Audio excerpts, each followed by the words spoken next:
Vietnamese New Year, Tết, is celebrated not on January 1st but with the lunar calendar, marking the arrival of spring and new beginnings. Kaleidoscope dropped in at the celebrations in Colombo when the Vietnamese ambassador in Sri Lanka brought together the Vietnamese community and friends to welcome Tết with rituals, games, and festive joy. It was a morning that blended tradition, friendship, and fun, bringing a vibrant spirit to the start of the year of the fire horse. Welcome to Kaleidoscope. I'm Savithri Rodrigo.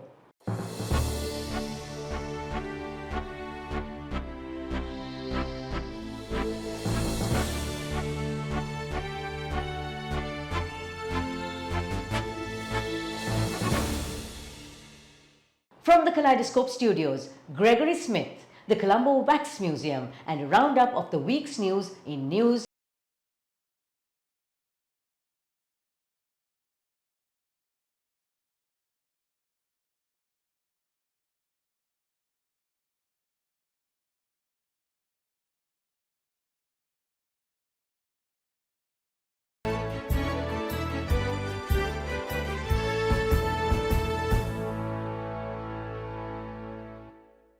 Step inside Colombo's newest attraction and meet legends face to face. Welcome to the Colombo Wax Museum at Arcade Independence Square, Sri Lanka's second wax museum, the other one being in Kandy. Both were envisioned and brought to life by master artist Atula Herath, the pioneer of wax sculpting in Sri Lanka. After years of experimentation, international exposure, and creative exploration, here wax comes alive.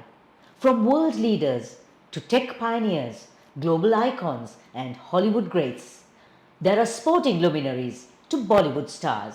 You'll find Michael and Bob, Rock and Elvis, and Bruce and Mr. Bean, alongside Sri Lankan legends who shaped film, music, comedy, and theatre. And yes, even the world's first woman Prime Minister stands immortalized in wax. So, walk among the icons and feel history and stardom up close. Follow Kaleidoscope on YouTube, Facebook, Instagram, and LinkedIn and stay in the loop. A big thank you to our partners Selinco Life, CDB, and The Daily Morning.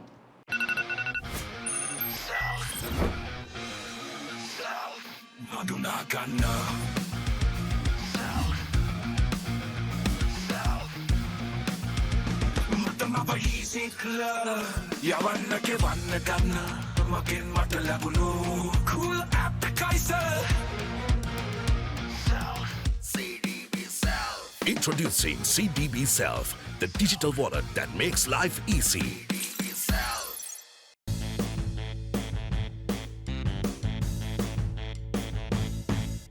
The news you need faster than ever. This is CDB News in a blink. Sri Lanka improved standing on the Corruptions Perception Index, rising from 121 ranking to 107 in 2025. The numbers are in. Sri Lanka secures $1.48 billion in foreign development financing for the 2025 financial year. CNN features the Jetavanaramaya Stupa in its global travel and culture coverage. The Sri Lanka Transport Board appoints its first ever female bus conductors, 19 of them, and introduces new uniforms. For this week, here's the market stocks, oil, gold at a glance. At the Colombo Stock Exchange, the all-share price index was flat, while the daily turnover slipped amid waning foreign investor interest.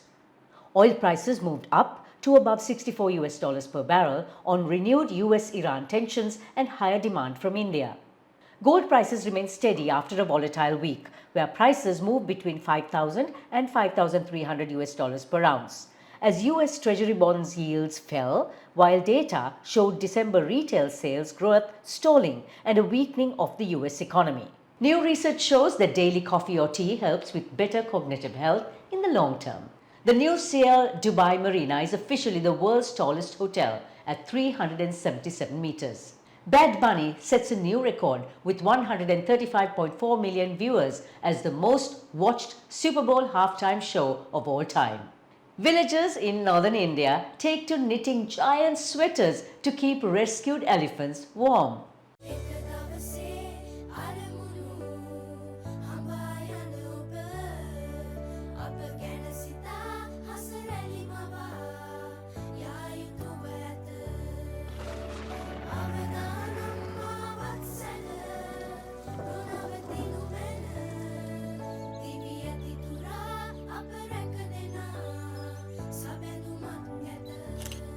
focus on your goals. We will take care of the risks. Selingkuh Life.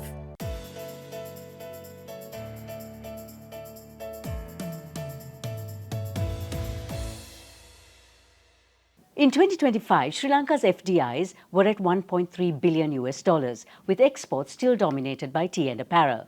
So while the recently announced IFC financing package of 166 million US dollars to the private sector does showcase confidence in Sri Lanka, what will it take to attract sustainable investment and stability? Bringing expertise in private, official and blended financing for climate and development, on Kaleidoscope Dialogues today is IFC Manager for Country Advisory and Economics South Asia, Gregory Smith, on what it will take to unlock potential for Sri Lanka. The IFC just announced a 166 million US dollar financing package for the private sector, primarily for women-led and agribusinesses. Does this mean Sri Lanka is being looked at favorably by funders like the IFC? Absolutely, we're very excited about that investment, and it's sort of one of many we've been working on, and it's certainly linked to the strength of the economy over the last few years. So you've said Sri Lanka needs at least a decade of stability to unlock sustainable growth. Now, given Sri Lanka's history of political and policy reversals, what specifically must change for this stability to be credible rather than aspirational? That macro stability would be the backbone of an economy that grows much faster towards the aspirational rate of 7% per annum from around 4 or 5% today. And I think first of all, there needs to be a political commitment to maintaining macro stability. Legislation helps, strong laws that sort of prevent macro excesses in certain years, and a strong independent central bank that will provide the stability the economy needs. But added to that is a sort of demand from voters who want to vote for macro stability so that their businesses can thrive and they can maintain their welfare. Investors remember shocks. So what signals would convince them that this recovery will stick? You earn your trust back over the months, over the years, and what we've had so far is good reform and growth, certainly in 2024, certainly in 2025. And as these quarter prints keep coming in, showing the economy is positive growing, that will give investors the confidence, and also the fact that we're going to see structural reforms to cement some of the decent reforms. And at the moment, at least, the presence of the IMF for at least international investors is a real positive.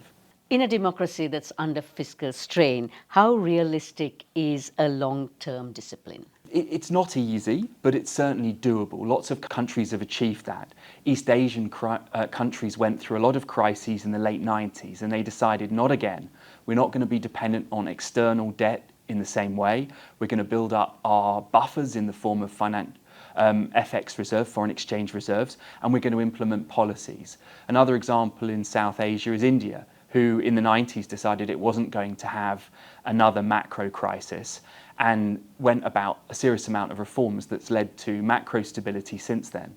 So beyond tea and apparel, where should Sri Lanka be placing its next big bets on?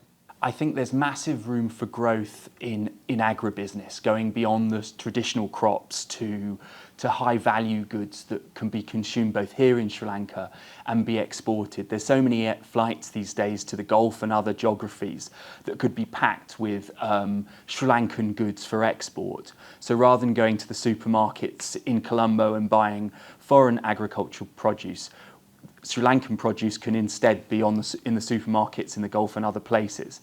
And I think that would be a real way of not only helping exports and strengthen the economy, but also lead to a lot of job creation. Do you think we really need to compete with India and Vietnam, countries like that? Or should we just play a different game altogether? I think these are different countries. They're much larger countries, particularly India. So I think Sri Lanka needs to do what's best for Sri Lanka. And there are things that can be borrowed from other countries, ideas. But Sri Lanka certainly needs to be in value chains and competing with some products in both those markets. What are the biggest mistakes that post-crisis countries make? For countries that have defaulted on their sovereign debt, their national debt, this can occur once and then again and again. And there's this terrible term called serial defaulter for countries that haven't managed to get their finances in shape. And this can lead to depressed growth and a depressed economy for many years, even decades. So some countries have turned a page and reformed, and some countries have gone back into that trap of debt. And one hopes the reforms ongoing in Sri Lanka at the moment set the country on a path to better prosperity. So with Valentine's Day around the corner, here's a reminder to treat yourself with love. We'll see you next week.